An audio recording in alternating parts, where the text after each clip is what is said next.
Welcome back. Today I have Kevin Boylan on from SCAPES Designs. He specializes in designing outdoor living spaces for contractors. So if you're a contractor out there and you would love to offer design but don't know how to design and or want to offer additional design support to your team, you could reach out to Kevin and he can help you. And we're going to talk today about designing in recessionary times, what that looks like and how to have those conversations, and lots of other tips and tricks that we've learned throughout the years. I've been doing this 26 years now, and there's just so much you learn out in the trenches, and we want to share that with you today. So listen in and enjoy it all the way to the end.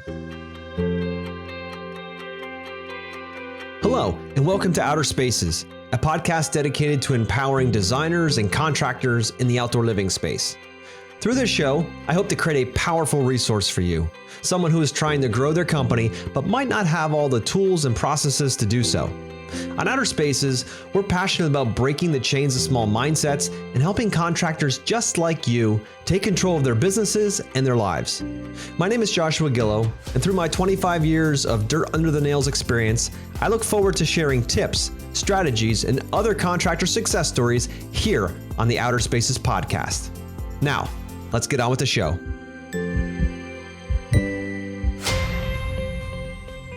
Hello, welcome back to the Outer Spaces podcast. This is your host, Joshua Gillow, and today's episode is brought to you by Yes Express, where we help you double sales in half the time. Now, right now, we know that the world is in a crazy space. We just got out of COVID, and we're getting into this more recessionary times, where in some markets, people are struggling to find work, and others are very busy. So today, I have a special guest on today. He is the owner of SCAPES Designs, Kevin Boylan, and we're going to talk today about how to design in recessionary times and things we should be looking for from a design standpoint. Because you know as well as I do that if we're out there trying to sell the big projects to people who have very small budgets, we're going to have big problems, right? So we want to make sure we're understanding our clients. We can talk into the sales side of things here, but mostly I want to focus into the designing in recessionary times. So today, Kevin Boylan, welcome to the show. What's going on, Joshua? Thanks for having us, man. Absolutely, dude. I'm excited to hear what you got going on here. But before we get into the nuts and bolts of this conversation, I want to get a little sense of who Kevin Boylan is. Could you take us back to the early days and how you got into designing outdoor spaces? Yeah, man. It's everybody has their own little journey, right? And we've had some fun along the way. My career, sometimes I feel like I'm a one-trick pony. Landscape is about all we're good for. Is usually how I tell people that. I started. I'm kind of that traditional marquee landscaper story, right? With mowing lawns in the neighborhood. Kind of evolved into, I had a job at a field production nursery when I was 13, digging trees all day, every day. That was some backbreaking work, but it's where the passion started, right? Through all that hard work and seeing things come to life. So again, just kind of planted the seed for the passion, really. No pun intended on that, but that's where it all started. Went to college for this stuff. 4-year degree studying how to draw, I guess, to dumb it down, right, with landscape design. But learned a lot about plants and business, and just kind of continued the career in the industry post college. The journey's taken me through a lot of different kind of sectors of the landscape industry. I did a stint in commercial maintenance, working for a bigger national firm, which was fantastic learning experience. Did some work in the commercial kind of landscape construction realm on, in the cities. So that was another pretty cool experience. And, now we're with SCAPES, we're helping other contractors, right, kind of level up their business and provide value to their customers in a manner that otherwise they might not have an opportunity to do. So, again, it's been a windy road to get here, but we found a home here with SCAPES, kind of a void in the market, and something that we're able to kind of take that passion now and help other people. And I think that's the core of our business, and ultimately why we're in situations like this, talking to you and helping kind of spread some messages and kind of better the industry. That's really where we're we get the most joy out of our job. So I love that. I love it. And then, I think you guys, or I know you guys, you fill a major gap in the industry itself. Being able to sub out your design work as a contractor is a huge opportunity. Because, there's times in my career that it'd been nice to have that into place, because I was doing all the design work and then I was trying to manage all the projects and all that. And eventually you're either going to keep doing it and stay the same, or you're going to say, you know what is my lane? Where do I fit best in this whole matrix called a business? And for some, it's in the design sector, right? And others, it's in the management. And sometimes it's the business ownership, like owning the business and running the business. And people do all these things. So you can either, hire in-house, or you can hire these kinds of things out, which is the really cool part. And you are then offer that for contractors to be able to hire their design stuff out to you. So you can then do all the creative work, hand it back to them, do revisions and all that. So that can be happening while they're running their business. So tell me what an ideal client would look like for you, an ideal company that's reaching out, looking for someone like yourself. What are you looking for? Yeah, it's just an interesting question, right? So when we started Scapes, we kind of recognized that void in the market, and we can help. The initial concept was help bridge that gap, right? Where that situation you're describing, where you're wearing multiple hats, if you're trying to do the design yourself, between going from, a multi-crew operation to the point of a business that can objectively, fundamentally support the overheads of an in-house designer, right? And there's a big gap in a timeline and revenue where a business can support that overhead. So that was the initial kind of void we recognized. So the ideal customer, when we started, we thought would be, again, kind of if you looked at maybe what the average landscaper looks like, 2-3 crew outfit, owners wearing multiple hats, maybe not enough revenue rather to support the overhead of an in-house designer. So somewhere in that $500,000, $1.5 million revenue range. That still is kind of our core customer base.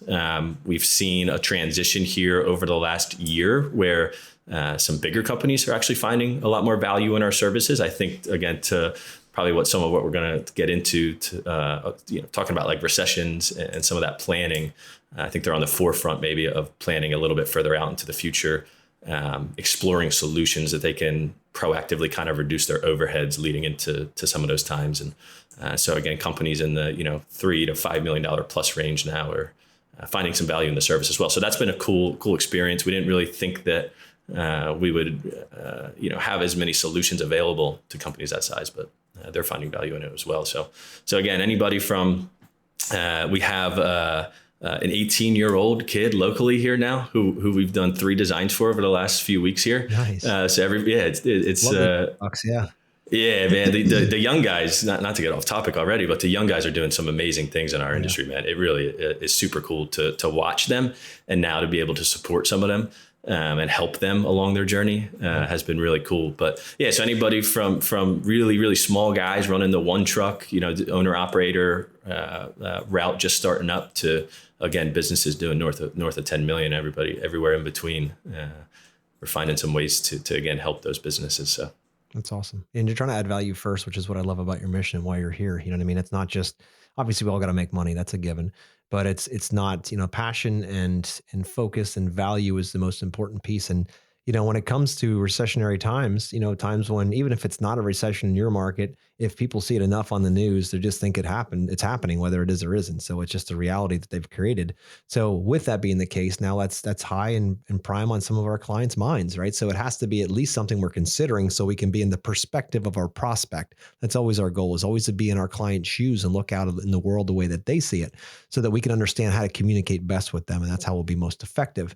Now, with those larger companies or even smaller companies that are getting into hiring, outsourcing their design work out, think about it this way. If Mrs. Jones comes in and she, she's looking for a design and she comes to my company looking for a design and I don't have anybody in house, then I can hire it out, and all the cost structure that goes with that design that you would charge me, I can then bill to Mrs. Jones. So there's no overhead there. And you should be marking that up and making money with that too, right? So it's actually a profit center, which is nice, right? And you don't have that constant overhead. So if I have 5 projects I need designed for this year, I only have to hire you 5 times and my client's paid for those 5 times and it costs me no overhead, versus hiring a designer in-house, sitting in-house, looking at them, twiddling their thumbs when they have those 5 projects to do in a year or not knowing. So it takes the risk out.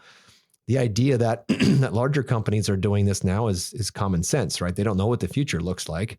So they're like, you know what? I'm going to reach out to Kevin, have those guys do this stuff. They basically do it as needed, right? It's made to order, and they don't have to have any overhead structure for that. And if they get 1 extra design and send to you, that's great. If they have 101 and send it to you, that's great too. And they can't lose. That's the best part about this kind of a model. Correct, man. Yeah. So, I mean, there's some factors that are playing into that, right? To the bigger picture on what's been going on in the industry, right? We all know when COVID hit, as unfortunate as it was for the health of a lot of humans in the world, right? It was fantastic for our industry, right? It created a spike in demand like we haven't really seen, at least in recent memory. Yeah. But behind the scenes, so you have an increase in demand behind the scenes on, if we isolate it where that demand was focused, it was, primarily outdoor living spaces, and, typically nearly requiring a design, right, to sell that kind of work. And leading up to that, what we had seen in our exposure to that particular segment of the industry and the talent and the labor around that was a declining kind of enrollment in colleges. So you have less designers available. And that had been going on. So it's kind of this perfect storm brewing, right? Where enrollment in colleges was declining, has been declining for a period of years. And when you had the demand spike, now you had a problem, right? Where demand went through the roof, supply was already declining for designers, and the availability to get this work done, it stressed the system, right? And that, again, created opportunities for guys like us that had an alternate solution to get that work performed. So so that was really interesting time in the industry, because we knew it, we had exposure to it, and we didn't even recognize how much opportunity that was going to create. Opportunity for us, but issues for our customers. But you were solving a bigger problem, right? They had demand, and they didn't have the capacity to see that demand through.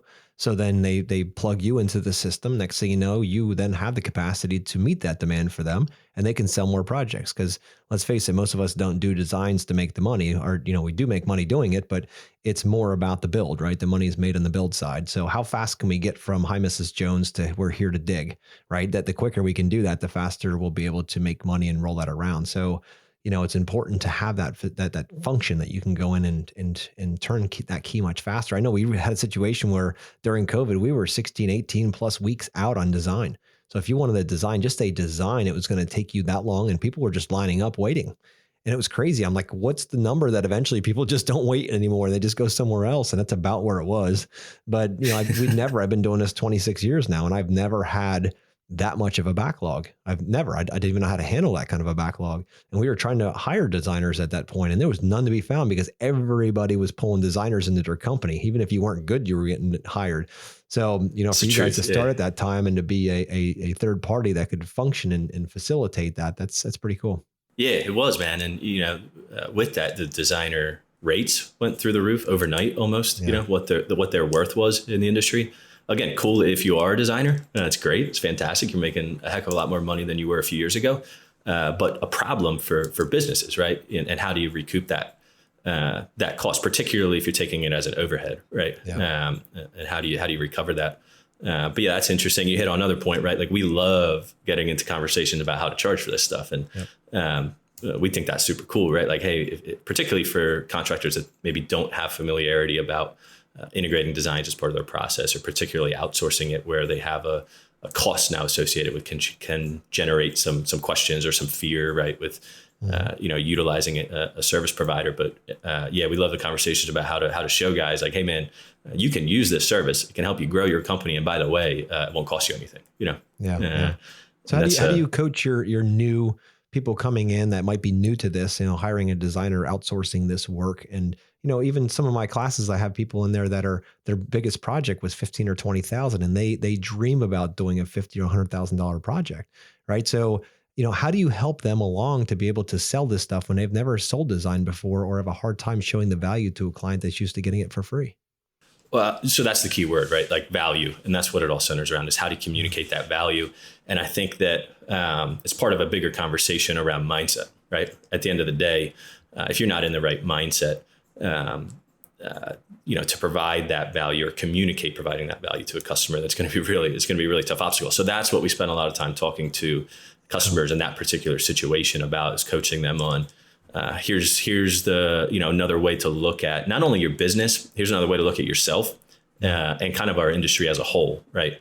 And I think that, particularly when we see a lot of the free verbiage, right, to take a slightly different spin or direction to answer that question, that's probably the more common scenario we see, or pushback or questions around, charging. How do I charge a customer for the design, right? Yeah. Getting a business owner to wrap their head around the concept of design is fairly easy, but charging for them becomes another conversation.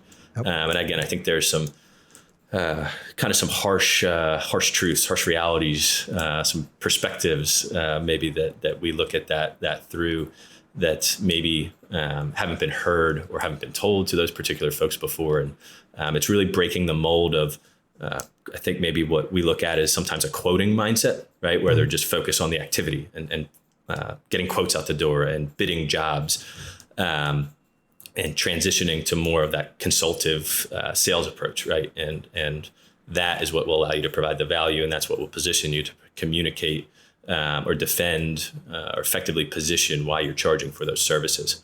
So again, the mindset of buying into the concepts of designs and the value they provide is usually pretty easy, but then charging for them becomes a much deeper conversation. And that mindset is usually, that's a symptom, right? Like if we isolate, again, do a little bit deeper dive on, okay, the symptom is the mindset of uncomfortability, if that's a word. I mean, maybe that's not even a word, but being uncomfortable handling those conversations. Right. So what's causing the symptom of that? What's the underlying problem?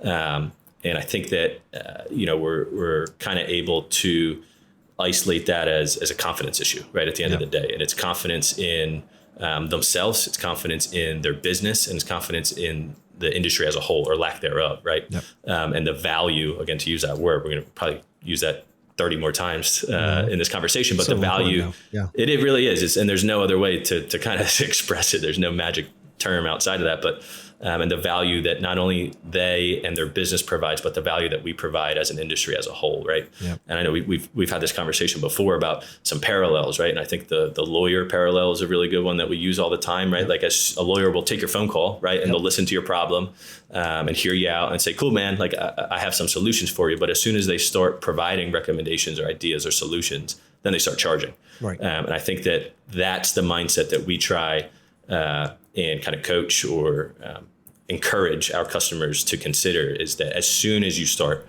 providing value, get comfortable charging for it. 100%, yeah. And that can extend, by the way, even beyond the design agreement. That's just one component of it, right? But that's part of the consultation. So even going as far as getting comfortable with charging for, on-site consultations, can that's like some next level stuff, right? Once you get comfortable charging for something like the design, which is a tangible service. So that's a little bit easier to wrap your mind around than charging for something like an on-site consultation even. So yeah, I think to answer that long-winded answer to your question, but I think it's mindset based and starting to shift and really just instill some confidence in our customers and say, hey man, like this is what's going on as an industry. Like this is cool. There's a movement going on, right? To have customers, the end user, the homeowner, view us as more of a professional service provider, right? And that's 100%. Some of those, maybe a key phrase. Yeah. And even, I think Henry Ford said it best. If you think you can, or you think you can't, you're right. Exactly. Right. Yeah. It's all in your mind. And that's why some guys can charge $3,500, $5,000, $10,000 for design. And the next guy can't even get the job for free design. The difference is between the ears, nothing else. Right. And confidence comes from competence. And if you want to be competent, you've got to be able to, do the reps and get the work down so that you can go out and deliver with confidence, right? So if the nice part about hiring somebody like yourself is the fact that you have all those designs, that design prowess and those chops already preset. And then I just say, hey, I need it to look like A, B, and C. Here's the measurements. You create this beautiful design. I go out and I talk to people about it, right? Makes it super easy. Now, it's easy if you know how to talk about design, but if you're used to, slinging pavers all day long and you don't have the vernacular to go out and communicate with clients, and it's not about having big words, because to be honest with you, the smaller the words, the more people understand. The big design speak is bullshit. It makes other people excited in the industry, and I don't get into any of that, because here's the bottom line, Kevin, if you go out and you have this amazing design, that say you create a design and you give it to a contractor, he goes and reads a book on the weekend with all these big design terms in it and all that, and he's trying to impress and wow the client with all of his design understanding. Problem is that the client's mind, if you start using big words words that clients don't hear all the time, what happens is they get stuck on those words. So if you're talking through a project and you're like, you know what, I'm really thinking that I'd love to have the deck over on this side because it blocks the view of the sun and it gives you a nice melodic movement through the backyard, and there's good balance and foundational awareness. Like you start getting into all this stuff and like all this whimsical bullshit. Some people might get into that, but 99% of people, and I'm telling you right now what your customers are thinking, they're thinking, what did he just say? Because I'm still stuck on those 14 words he used before that I don't understand why they're in our conversation. They're burning calories on shit they don't need to be burning calories on, and you're losing them. So keep it simple and direct. And when you do simple and direct and words that they understand, they're going to stay with you. They burn less calories. They go along with this ride with you much faster. You're not stuck in the last paragraph as you're moving through your conversation trying to sound like you know what the hell you're talking about, right? So keep it simple, keep it direct, and keep it understanding, because the number one function you have in any part of your business with your client is that you are the guide, not the hero. So don't try to go in there and being the hero that has all these magic words that are designer words. Screw all that stuff. You go in there and guide your clients. Protect your clients at all costs. You protect their money, you protect their decisions, and you move them through. And what I mean by that is if they're looking to do a fire pit, right, in the backyard, and you get to a position where you know that a fire pit's going to cost 3, 4, 5, 6, 8,000, whatever, we're going to use a number in there, and they tell you they're going to use it probably once a year, but they really want it. Don't just say, yeah, sounds good, I'll make sure I have one of those in there. Question them. That's what we're here. We're guides, right? You question them.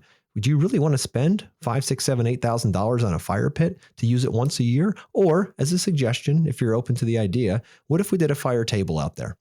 What if we did a fire table for $2,000 and you can move it around? And think about that space that's now allocated for lounging with that built-in fire pit that costs you more money. If you did a fire table, it'll cost you much less money and you can move it. That can become a dining space. That could become any other space you want it to be. So you have flexibility. So it costs you less and you get more. What do you guys think about that? And the crazy part is, dude, and I know I've said this 100 times, but the crazy part is that 3, 4, 5, 8,000, whatever it is for the fire pit might turn into 20 or 30,000 because you built trust. Trust. Yeah. And right. It's jotting down. You're guiding clients, guide people. Don't try to take advantage of them. Don't be like, oh, I got them now. Cool. They need a retaining wall. No, they don't. Just grade it. Yeah. You know what I mean? In general, just try to help them save money, and they're going to open their wallet up much further, and they're going to trust you and tell their friends about how you guided them because you didn't want them to make mistakes. That's huge, man. There's so many points that you just mentioned there, but a couple, like the overarching note that I just jotted down is that customer experience, right? And a lot of those conversations frame how the customer views their experience with you. But and again, adopting that mindset of we are the professionals, right? And you don't have to have all the answers, right? To your point, like dumb it down. If you use those, we don't, as humans, we don't like to admit that we don't know something, right? Like we don't want to admit that. We're making a phone call to landscapers like ourselves because we know we need help, right? And that's a big first step. But we don't want to feel dumb at the same time either. So that those big words, can be a problem like that. But again, adapting that mindset of we are the professionals, we have value to provide. Yep. We encourage the question asking all the time, right? Like keep asking questions. You got to be able to read people to a degree and frame those questions effectively. But asking them for things like permission to show them ideas, right? Mm-hmm. Like the fire pit example is fantastic. That's we see that all the time too on people. Oh, I want a fire pit, right? Everyone wants a fire pit if you're building a patio. But when you look at it objectively, going one step further on some of the behind the scenes in design development, design principles, it's easy to get carried away as a designer, right? On adding cool features. Yep. But when you look at it again through that objective lens on kind of like the return, right? To your point of, $5,000, $10,000, whatever that fire pit costs. Now you have the fire pit, but you also have a dedicated patio space around it, right? Okay. That's, some square footage and flat work there. So the cost starts to balloon pretty quickly on something like a fire pit. And that's a fantastic perspective on, we're big advocates for the, portable fire pits as well for that reason. It's another function and aesthetic, right? They're the two things we deal with as designers, right? So functionally, you can still have your fire. Aesthetically, it's still going to look great. But by the way, you're going to save a bunch of money. Or even you have the people that want wood fired, and then you say, okay, well, it's no problem. We can build a wood fired fire pit for you. How often do you think you're going to be able to go get wood and store it and all that stuff and prepare it and then put it out at night and deal with this, the sparks and embers and all that stuff and the smell in your clothes? How often do you think you want to manage that? And once you start putting it in that context, because that's the reality of what you get with a fire pit, right? how often do you want to do that? And most are like, not really that often. I just want the fire. Well, have you considered going with something gas then? Because you don't have any of those problems. You turn it off, you turn it on, you come home from work, you grab a glass of wine, you sit down with your family, you tell some stories from the day, you shut it off and you go to bed. It's that simple, right? There's no maintenance to it. And it might not cost you all that much more to run some lines to do that. So have you considered that option? And next thing you know, they're like, well, I haven't considered it, but you know what? And this has happened many times, Kevin. Clients be like, I still love a wood fire. I'm like, so do I. But here's my suggestion. Take it as you will. If you want a wood fire so bad, go to Lowe's and buy a $100 copper bowl, put it behind the shed and burn that thing once a year. Go out and put some marshmallows on it and, do some s'mores with the kids, put that thing behind the shed again or back in the shed, and then use the one your daily user that you're going to be out there using it more often. You get both that way and you've got $100 more involved.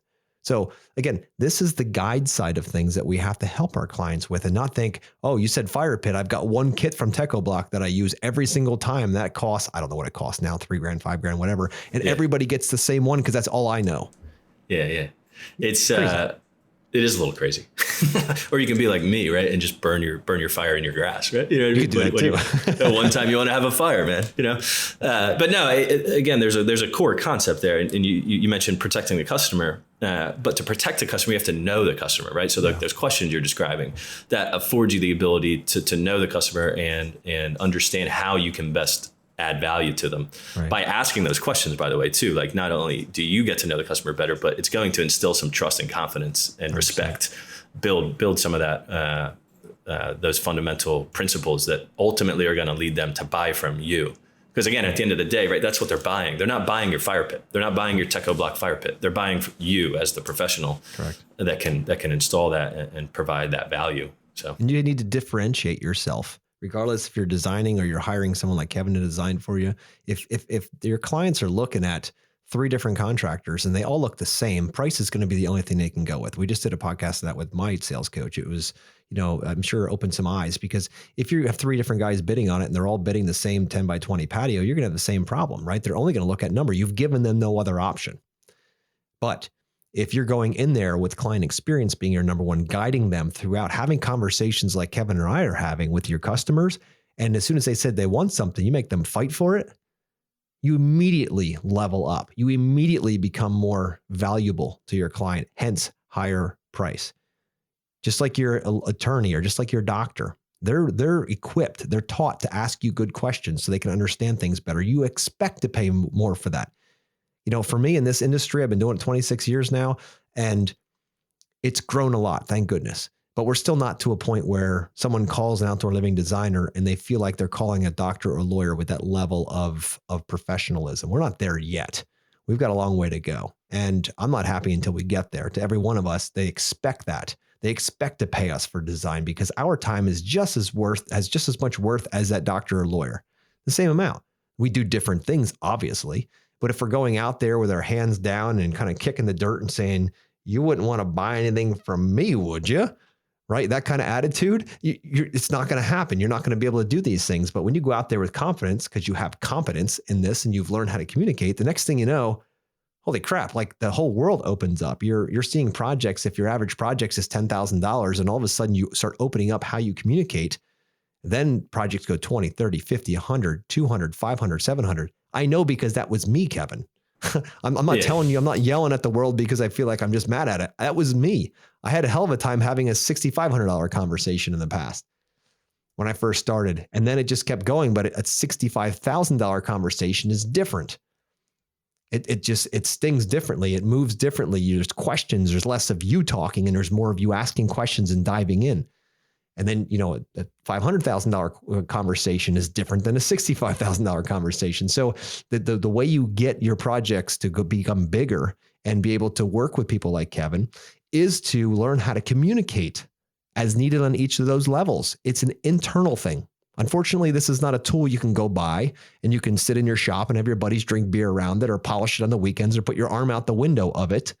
This is a soft skill that you must learn. And if you want to take your business to the next level, you are the only bottleneck.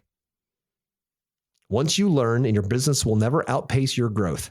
So if you think you're going to get in your business as a vehicle and you're going to just drive this thing along and it's going to grow and you're just going to stay the same, I'm telling you right now, you've got some very big struggles coming. That's not how this works. Business only grows as fast as the leader grows, and the leader needs to be growing even faster than her business to fast pace this thing and to run it. It doesn't work that way. You can't sleep at the wheel and expect the car to drive itself. You must grow faster than your business if you want it to grow. And the way you do that is with the soft skills. And I'm not selling that and telling you that because we sell sales courses. That's not the point. My point is telling you if you're not working on yourself, you will not grow your business. Point blank. Yeah, if you're not working on yourself, right? Because that fundamental concept of right, again, for most landscapers are the ones selling this work, right? And the people buy from you, right? You're the one in front of them. But you hit again on a couple key points there, and we keep circling back to the customer experience, right? And what does that journey look like?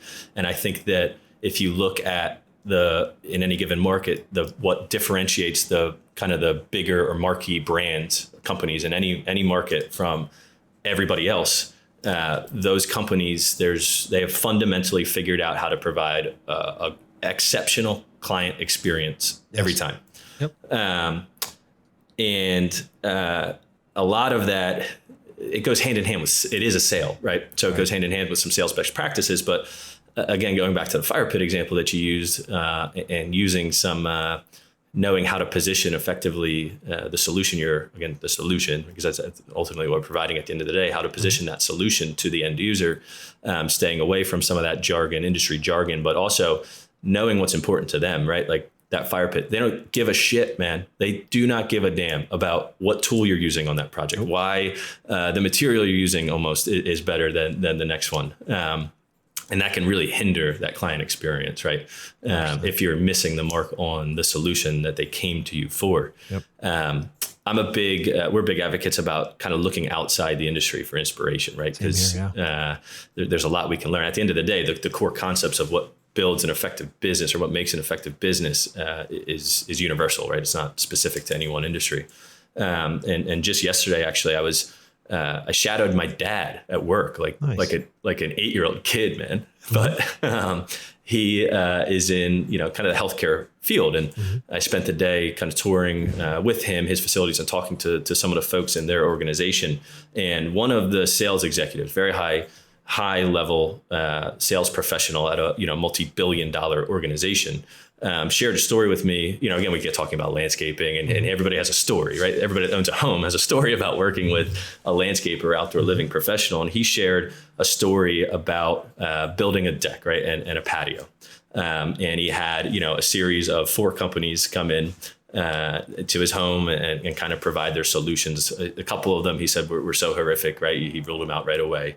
But there were 2 that he narrowed it down to.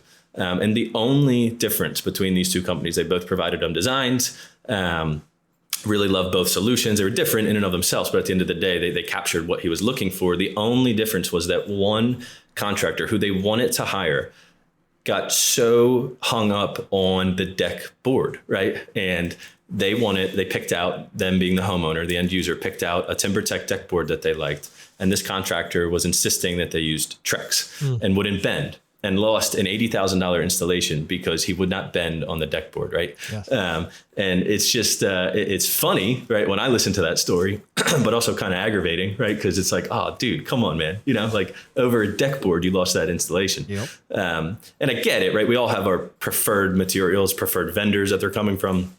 But because he wasn't able to provide the solution, and as just one component of that solution, one very, very simple component of that solution, that he lost the job. Did a fantastic job on everything else. The homeowner wanted to hire this contractor, and they lost it because they wouldn't use another material, another brand of material. So that's incredible. Yeah, you think about how simple that is to fix. So often in business we fall in love with our product or service, right? We fall in love with how we do something, and we forget about the client, right? And Peter Drucker says it best. He says, if you want to have a raving fan forever, fall in love with your clients, not your product or service. Keep your thumb on their pulse. And as things change, right? We're going to talk here in a moment about, designing in recessionary times. And when your clients are shifting, I don't care if it's real. I don't care if you like it. It doesn't matter. Perspective of prospect. What are they seeing? What are they feeling right now? And if they're thinking because interest rates are going up and they hear their neighbors aren't buying outdoor living, they may slow down. So it's a little bit tougher game. So if that's the case, we need to be thinking about how they see the world and how then we can integrate to help them, to guide them right through this process. Because inevitably we might get a bump here where we don't get a lot of work, but long term we're going to recover. We're going to, it's always worked. I've been doing this 26 years. I've been through recessions before, right? So it's not that big a deal. You're going to have a bump. You always keep a war chest, so you're good through that. And the next thing you know, things start changing and you keep growing. And if you can build a company to run in a recession, imagine what happens when it's freaking boom time, baby. Right? You run it lean and mean. An old guy told me that back in 08, 09. He's like, you just run your company lean and mean. And even when it's good, you run it lean and mean. So I managed to make sure my overhead is almost zero, right? We just run as hard as we possibly can. And when it's really good times, we make more money. When it's not so good times, we just keep rolling a little bit less. And it's not like you're sweating constantly because you've got all of this overhead that's crushing your spirits within the business. So Kevin, what do you think about in the designing and recessionary times? What are some things that you're seeing out there, some trends, and how can we help our clients guide them? What are some pieces we can guide them with when we start talking about design in a time when people are more worried about cost? Yeah, so I think two elements to that question, right? Like trends, and then how we can maybe adapt to effectively position the company. But the trends, I think that we might see a shift back to more of away from some of the outdoor living stuff potentially, and more, curb appeal type of projects, which seem to be as a ratio of the overall number of projects have declined over the last couple of years. So I think we might see a shift back to that stuff. So understanding that it might not all be outdoor living spaces, that might be one of the trends I think that we'll see. I think people will continue to reinvest in their homes. Some of this is higher level stuff, right? Bigger picture, but when interest rates are high, particularly mortgage rates, see dampening some of the demand in the housing market. People are going to stay in their homes longer. Generally speaking, not a bad thing for our industry. More likely to invest in their home. That's right. So I don't, particularly to start the year here. End of last year was a little bit slower trend wise. Demand across the industry was down a little bit from where it normally might be to end a year. But as soon as the calendar flipped, man, I mean, it's almost like collectively as a society, as a world, we've realized, hey, we're still alive. The bottom didn't fall out economically. Yep. We're going to be okay. And that seems to be the demand uptick when the calendar flipped. We've seen, again, we get maybe a little bit more of a unique perspective because we do work with contractors throughout the Northeast region into the Midwest. So, we get some different indicators than maybe like a local landscaper would in their micro market geographic region. But yeah, demand kind of tipped up more than we anticipated, I think, to start the year, which is great. Everybody's also more positive, right? Yep. Positivity drives a lot of demand. So that's cool. I think the outlook's pretty good here for 2023, but we do have, right, some economic decline looming, and that will, again, to your point, that will impact how the end user, the homeowner, perceives the investment that they're about to make, right? And I think that I don't have any better way to kind of answer that question than circling back to customer experience again, right? The designs are part of that. Understanding that they're only one component of that overall customer experience, right? Like you can't not call somebody back for 3 weeks and then expect to pick up the phone, go meet them, and then sell them a design right away. Like it's not the end all be all solution. So it's part of that customer experience. I'd be remiss if I didn't circle back to that again. But from kind of assuming that there's some attention being paid to that, and the customer journey, the experience you're providing them is foundationally solid. The designs themselves, as soon as, when we talk about value and building, establishing trust and respect with a prospective customer, as soon as you charge for something, right, then there's a perception that value is going to be provided, right? Yep. So that just charging in and of itself for the design can be one way, as counterintuitive as that sounds, right? Mm-hmm. With a period of economic decline, by charging for the service, you're going to better position yourself as a value-oriented solution provider. So that would be one suggestion I would say if you're not doing it currently, right? Like consider charging for the design at a minimum. Again, counterintuitive, even exploring charging for those consultations. People like options, right? So that one of the things that has happened here too over the pandemic is collectively, we're a lot more comfortable as consumers handling meetings virtually, like we're doing right now, even, right? Like it's become commonplace. You can position that, leverage that, right? Like leverage that that comfort level with not having to be in front of somebody face to face as an option to handle meetings with them, right? So we're giving them an option now to maybe have a virtual meeting at no cost. Again, counterintuitive, but if you position that one as your free option, you have the ability then to charge an on-site consultation fee for your in-person meetings. That can be another tool in the toolbox to start to establish that value. It's changing. It's that paradigm shift, right? Changing the tone of, hey, I'm going to show up and we're going to start diving into this. We're going to have some solutions that we're going to talk through with you. Yep. And then so again, all this conversation is positioning that design within the design, within the realm of preparing that design. To one of your points earlier about asking those questions are going to become even more important than they have been over the last couple of years here. The dollars are going to be a little bit tighter. We have to collectively be better at identifying really what are they looking to buy at the end of the day? What is going to provide them the most value objectively, financially on a return in that space, right? Providing creative solutions when possible, like the fire pit example, again, to bring that back into play, right? Doing a better job about asking budgets is probably going to be, again, another one that maybe wasn't as critical over the last couple of years. If you are able to, part of using a design agreement too allows that conversation to occur a little bit easier to get that information out of them. You can position it as, hey, if we don't have a budget to kind of reel us in, we might run a little bit wild, and that ultimately hinders the customer experience, by the way, too. If you blow their budget on that design, they don't like that at all. No, they don't like that, man. Again, we don't like admitting when we're wrong. Technically, generally speaking, as humans, and we don't like sure shit on it, like admitting that we can't afford something, right? No, like that's not cool, So clients, we found that clients don't like to take projects apart, like design wise. If you show them a design that was over their budget, we find that it really chaps their ass to then take parts out. And if they feel like they're losing something, if you showed them, say they had a $200,000 budget, you showed them a $250,000 budgeted project design, and they look at it and like, that looks really cool, but now we got to pull stuff out and I don't want to. Now I hate this guy because he's making me do something I love exactly what it is, but I can't spend that much money. So we found the opposite works better, to kind of build up a baseline and let them add to it as opposed to subtract from it. It's a different psychology where they feel like they've got more control and they're not losing, they're gaining. So just keep that in mind. Well, not you particularly, but listeners, keep that in mind as you're going to always have them buy up instead of trying to take away things from them from this crazy design. I've made that mistake one too many times, because as designers, right, in our heart, we want to show them the best the space can be, right? That's our thing. Like we're like, hey, with a little bit extra, you can do this, this, and this. This thing is banging, man. Look at this thing. People are never going to leave this. They're not going to sleep in the house anymore. They're going to come out here and hang out in this space. It's so amazing. And the problem is that the client looks at it and they're like, yeah, we're not going to use that.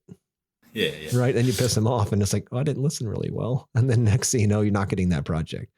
So right. Like we want to have input. At the end of the day, it's their home, it's their money, right? They're coming to us for, to be that professional service provider and provide, that outside perspective and come up with creative solutions. But at the end of the day, it's their home, their money. They know how they're going to use it. Yep. So a lot of the questions and that's what, when we're in front of homeowners, we ask those questions about how they see themselves using the space. That's fundamentally one of the most important concepts with asking those questions in those consultation meetings. Is really diving into how they see themselves using the space, and then going one step further. Again, with they might be telling you they think that they're going to use this particular element, but asking a couple more questions around what that means to them and how often do they use it.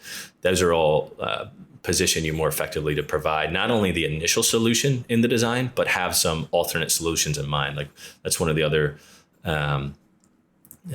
we try to proactively, when we deliver a design to anybody, whether it be a homeowner or a contractor, have some immediate backup solutions for how something small can change, how something could be tweaked, how something could be added, to your point, how it could be removed, just so you can be in the best position possible to handle those and provide even more solutions right away, right when you get those questions on it.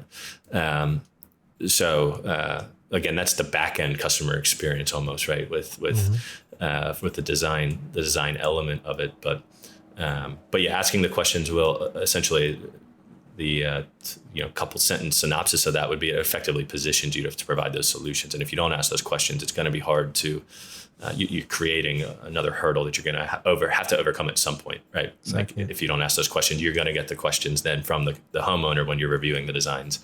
So Kevin, I have a question for you about as the designer, right? So contractors call you, you design the space for them. How do you handle the budget situation? So if a contractor says, oh, my client says I got a $50,000 budget, but they hand you like a ton of stuff that they want that won't fit, or they just give you a number and you got to design with it. So as the designer, how do you approach that number, and how do you know that you're not overvaluing the design, giving them too much, or undervaluing it, or like how do you work as a designer to manage that topic? Yeah, man, that's a fantastic question. We just had one last week, actually for, a local one in Pennsylvania here, where a $20,000 budget came through with a scope that was easily going to be north of $100,000, and yep. We flagged that stuff right away. And that's actually not a bad scenario for us. More commonly, we're seeing a misalignment between the scope of a project communicated and we'll always pull some data on, where the house is, geographic, what the value of the house is essentially. And there's yep. more often a misalignment there. But if we have a budget communicated in that scenario, we'll get the contractor on the phone right away and say, yo, man, this, probably isn't going to be a great experience for the homeowner if they communicated a budget to you and we're going to show them something that's, 5, 6, 8x their budget. Yep. So going through a little bit of an education process with the contractor at that point is usually where we'll start. Then we'll offer, ask some questions on how they want to approach it at that point, kind of check the pulse on where they're at, where their mind's at on. Usually we're trying to get at that stage, if it's that far apart, kind of a follow-up conversation with the homeowner. And that's a pretty easy conversation to have, right? Like, ideally, in that situation, whoever's in front of that end user, the contractor would be able to handle that conversation right away and say, hey, that budget that you're communicating to me, the scope you also communicated, I think we're going to be pretty far off, right? And however the talk track around that looks. But if that doesn't happen, and if it gets to the point where, you walk away from that meeting on site with that homeowner and you have a budget that's misaligning with the scope, it's not too difficult of a conversation to get them back on the phone, go back out there in person, however you want to handle that at that point, but have a follow-up conversation with them and say, listen, I slept on this. I'm starting to put some ideas to it. I just want to make you aware that I think we're going to be pretty far off. And again, allow the customer to have some input at that stage. Inevitably, it will generate a really good conversation with the homeowner. Absolutely. But how do you handle it? Kind of a follow-up question to that. How do you handle it? Say you were given a good budget for a project like that. How do you decide with the design? Obviously, if the contractor wants to use pavers or the homeowner wants pavers versus stamped concrete versus this versus that, liner pool versus gunite, like all these kinds of things. How do you manage that in-house when, a project, how it is, dude, we got landscaping, lighting, you've got lawn restoration, you've got all of these things that plug into a project that drive costs up. As a designer, how do you manage all those pieces? Do you give them ahead of time? Like, hey, the project you're talking about here is probably 1 to 120 or whatever, 2 to 250. Are you good with that before we start? Or like, how do you know that on your side when you're not on site looking at it or, with Mrs. Jones, you might have a number, but you're like, how do you do that ahead of time? Do you do like a rough budget first to make sure it fits and then go into it? Or how does that work? Yeah. So if we're working with a contractor, so I'm going to answer that question, I guess, as their service provider partner in that scenario. With the budget, we use some just kind of industry benchmarks. Like we put a pretty good pulse on where kind of average price points, sustainable price points. We put that in there. Average sustainable price points for installations should fall. So we have a really good idea when we're going through that design on, damn man, like we're at like 1,000 square foot patio on this. Like that's not going to align. Like we got to figure out a way to value engineer this and work backwards to get them closer to that budget. So we're keeping tabs on that again, assuming that the budget and the scope are kind of in line. We're keeping tabs on that as we design. The second component of that question was more like material specific. We'll usually prep, again, a contractor or a homeowner, whoever we're working with, that, hey, we're going to show you, hopefully we've had a conversation already, particularly if we're working with a homeowner. Hopefully the contractor's had a conversation already. But if not, we generally recommend prepping them on, hey, we're going to maybe start with a recommended material, and it's usually going to be higher end. And then we can work backwards on materials, right? Because we allow the the end user then to have some input and know what they're sacrificing by giving up that higher end material. Kind of contrary to what you're talking about with the design components, the design elements, the materials from our experience, seem to work better that way versus starting with something like a stamped concrete and having to work up and explain the value, the additional benefits that they might receive from using those higher end materials.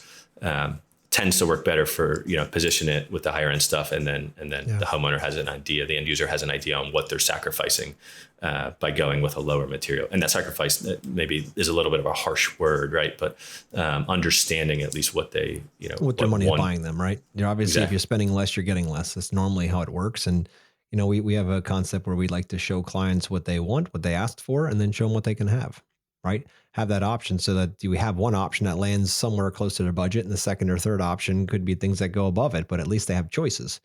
It's when you give them one option and it's way over their budget and they see no path out that they get really pissed, right? Yeah, They feel like they're losing by taking things out. Like for us as designers, like, we'll just take the fireplace out, not a big deal. And for them, they're like, oh my God, I saw a fireplace in my design and I can't unsee it now. And now you suck because you took it from me. And it's like, I'm like, no, just raise your budget. But I don't have any more money to give you. I'm like, So it's a fun game.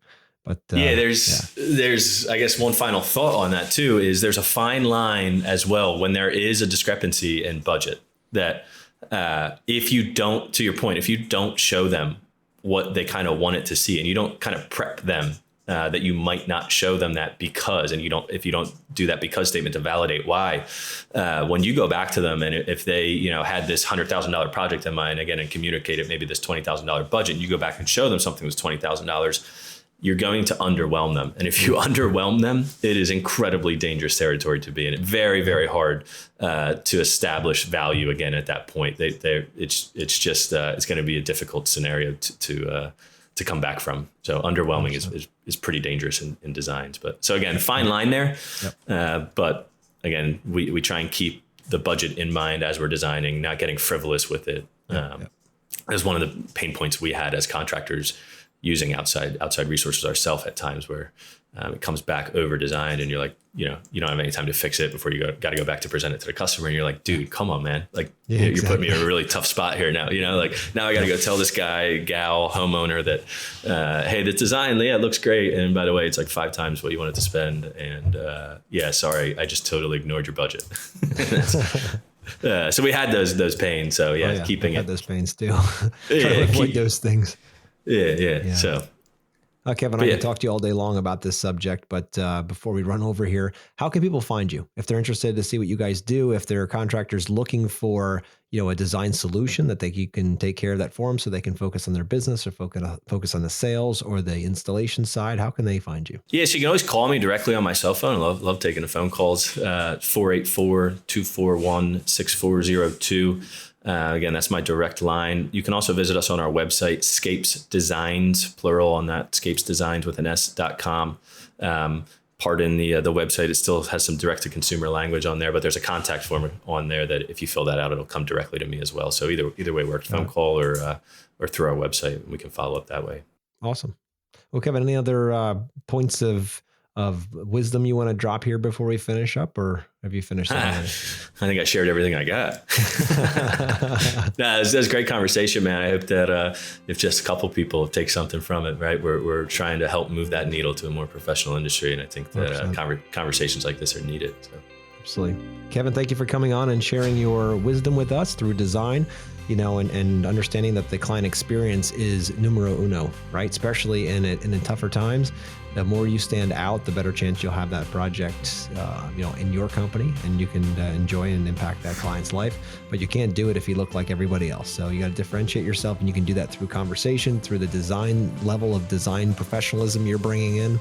All of those things help with that customer experience. So guys, I appreciate you listening, and we'll see you next week.